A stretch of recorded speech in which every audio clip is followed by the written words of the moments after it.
O Dragon Ball, ele é criado pelo Akira Toriyama em 1984, dezembro de 84. Já com Akira Toriyama vindo de um outro sucesso que era o Dr. Slump. Dr. Slump foi um fenômeno no Japão, mudou completamente a forma de trabalhar da Shueisha, que é a editora que publicava a revista Weekly Shonen Jump, onde saía semanalmente as histórias de Dragon Ball e antes disso Dr. Slump.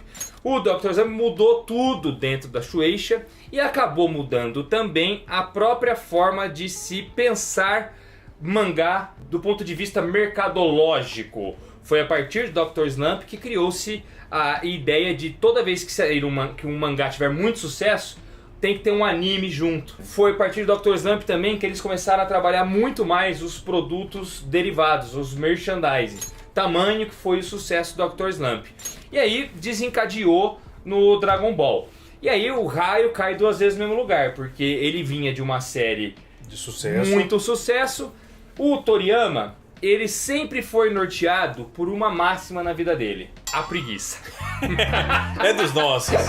Esse é dos meus. Ele é preguiçoso, eu separei várias afirmações dele mesmo a respeito disso. Então ele sempre buscou maneiras de facilitar seu trabalho, de ter menos trabalho. Tudo que ele podia fazer para ter menos trabalho, ele fez. E aí ele quis encerrar o Dr. Slump porque estava dando muito trabalho. Mas ele só conseguiu prometendo que faria na sequência outra série. Foi onde ele fez Dragon Ball. Acho que ele não imaginava que ele estava saindo para uma série maior ainda. Até porque, pelo que eu sei, ele pensava Dragon Ball uma coisa de um ano só, assim. Não era para ser um negócio tão grande quanto foi, não era? Não, e ele pensava em trabalhar em tempo real as ideias. Ele já no primeiro volume do Dragon Ball, depois eu vou pegar aqui tudo pra vocês, ele já deixa claro, olha, é uma história que eu vou desenvolvendo conforme for avançando. Tem a história das esferas, que quando reunidas aparece o Shenlong e faz o desejo. A ideia dele é: vou pôr esses personagens encontrando essas esferas, quando eles encontrarem, vai acabar. Ele não sabia nem que desejo eles iam fazer, nada. Não. Tipo, criei personagem. Sei que vai ser mais ou menos baseado na Jornada Oeste. Jornada do Oeste, vou falar já. É isso. Baseado nisso. Então eu vou fazer aqui por um tempo, na hora que eles encontrarem, acaba. Ele achou que era isso. Ele achou. No fim das contas, o Dr. Slump teve 18 volumes. E o Dragon Ball foi até 42. Com ele, o tempo inteiro tentando acabar. Em algum momento ele sempre quis acabar. E não conseguia, porque ele era puxado de volta pelos editores. Quando eu tentava sair, eles me puxavam de volta. Vocês vão ver, é um barato a história de quantas vezes ele tentou dar fim ao Dragon Ball. Nós vamos chegar mais detalhadamente nesse ponto.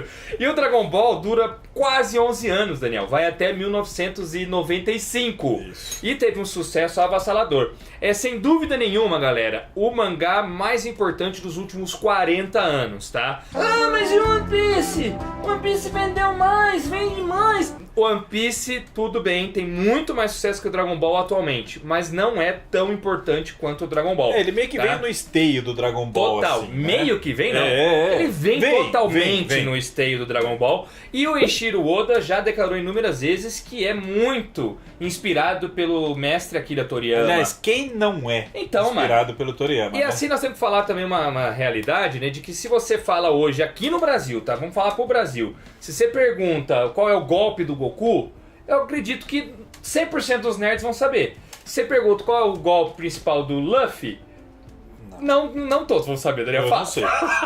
Eu não sei, mas aí tem uma diferença geracional aí, né? Não, mas mesmo assim, Daniel, a geração nova sabe o que é Dragon Ball. Sim. Eu tenho um sobrinho de 11 anos que, apesar de não ter visto o anime todo, joga os games de Dragon Ball, vê os filmes mais recentes. É verdade. Sabe tudo, aquele Fighter Z do Dragon Ball, os caras sabem. Jogaço. Então o Dragon Ball, vocês vão entender ao longo do programa a quantidade de coisas que o Dragon Ball fez de importante pra revista Shonen Jump. Ele é quase onipresente na cultura pop. Ele mudou assim, tudo. Né? Chegou um ponto, galera, depois do sucesso do Dr. Slump, acho que durante o sucesso do Dr. Slump, eu não tenho certeza de quando essa frase foi proferida, mas o Osamu Tezuka, o deus do mangá, ele deu uma entrevista uma vez e o entrevistador perguntava pra ele o que ele achava de diversos autores daquela época. Não sei exatamente quando foi essa época.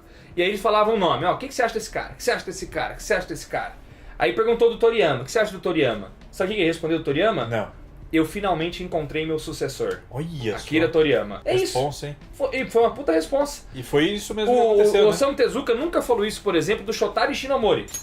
Por quê? Ele considerava o Ishinomori um rival, o rei dos mangás. Na figura do Toriyama eu vejo um sucessor do meu trabalho.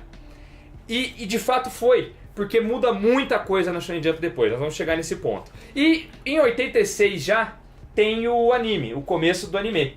Então, em dezembro de 84 sai Dragon Ball, em 86 já sai o anime. E o anime, que é definitivamente o catapultor da fama do Akira Toriyama e do Dragon Ball. Eu conheci por conta do anime. No Brasil, a febre dos animes veio com Cavaleiros do Zodíaco. Isso. Mas sem dúvida nenhuma, se ela seguiu existindo no Brasil, foi por causa de Dragon Ball e um pouco depois Pokémon. A febre se alastra com o Dragon Ball muito forte, assim. Tanto é que uma galera... Eu assistia Cavaleiro do Zodíaco, mas não tinha tantos amigos que gostavam tanto assim. Dragon Ball, quando chega, era o colégio inteiro. Todo mundo comentava. Se você conversasse com a tia da cantina, ela sabia o que era Dragon Ball. Todo mundo, Foi um negócio impressionante, né? Eu corria, quando às vezes estava na aula na parte da tarde, uma coisa assim, eu corria, quando saía mais cedo da escola, eu adorava, porque eu corria pra ver o Band Kids. E quando não podia chegar em tempo em casa, eu deixava alguém gravando lá em casa pra mim, pra eu poder ver depois. Foi realmente um fenômeno, tanto é que se tornou o meu quadrinho favorito de todos os tempos. Tem uma época que eu era tão fã de Dragon Ball que eu comprava tudo quanto é revistinha informativa que tinha na banca com capa de Dragon Ball, eu comprava. E aí eu sabia tudo, desde as teorias mais malucas que essas revistas traziam até as coisas que nem tinham sido publicadas ou exibidas no Brasil ainda, eu já tava por dentro. Seu apelido vem daí, né? O Bruno chegou falando, meu nome é Bruno Zago, mas me chama de Dragon. Aí eu falei, Dragon não, é caído, hein, RPG. Ele falou, não é RPG, é por conta do Dragon Ball. Aí acabou virando Dragon. Mas vem daí, essa é a origem.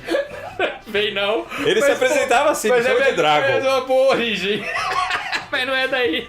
Comenta aí embaixo. De onde vem afinal então o nome Dragon? A gente já teve um vídeo falando isso aqui no canal. Mas se você não sabe, você comenta aí, velho. E o anime ele foi exibido em mais de 80 países. Sim. O mangá publicado em mais de 40. Foi realmente um fenômeno.